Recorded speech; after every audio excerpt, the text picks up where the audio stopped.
Hello mga guys, mga boss, mga lodi. Today's video, meron tayong panibagong unit. Isang Toyota Avanza. So yung naka-blue, yung nahagip sa camera kanina, yun ang may-ari. So pasok mga Nakmar boys. So yung iniindang sakit niya, ayan, naka-check engine. Umiilaw yung check engine, pero malakas yung palo sa RPM. So may check engine, pero hindi nag-low power. So ito yung iniindang sakit sa may-ari. So tinignan natin, in-off. Off yung engine, on, andyan pa rin yung check engine, pero malakas yung palo. Yun ang iniindang sakit.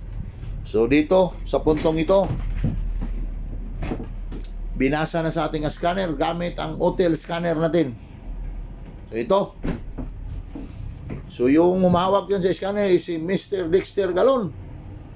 So ano kayang nababasa dyan sa scanner?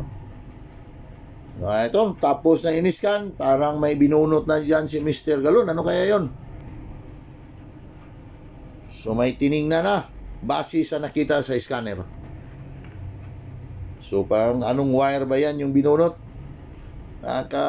Yun ang utos sa scanner.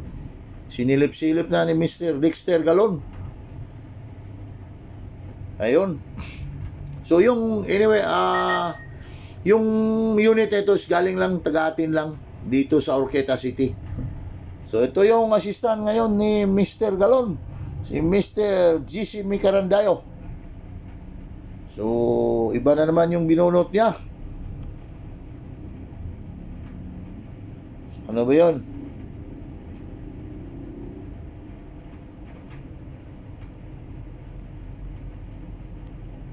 So ayun.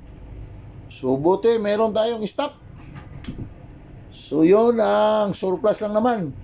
Yun ang camshaft sensor. So yun ang diagnose natin. Madali lang. Camshaft sensor.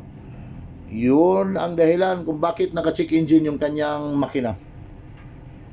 So nakabit yan si Mr. GC Micarandayo.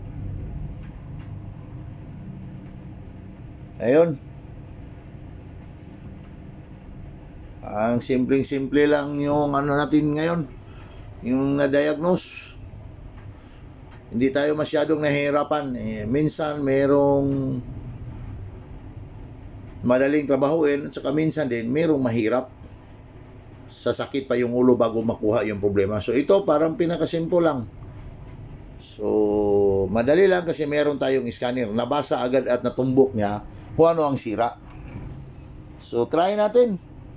Kung mawala na ba yung check niya, yan, nawala na yung check engine. So on, pina-RPM. So malakas din ang palo. So wala namang problema yan sa palo kasi hindi yan naka-low power. So on, off. Ayun. Wala na talaga yung check engine. So parang tapos lang, shortcut tayo. Wala nang rutis-rutis kasi yun lang ang iniindang sakit ng ating customer. So madali lang, hindi tayo nahihirapan. So, simple lang. Sumura lang ang singila natin dyan kasi wala lang 30 minutes. Nasusolve na natin yung problema na yan.